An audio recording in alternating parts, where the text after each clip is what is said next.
వచ్చింది హోలీ పండుగ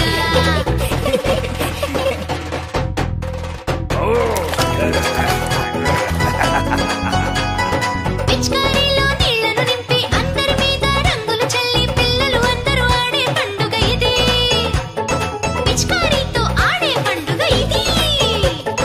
హోలీ వచ్చింది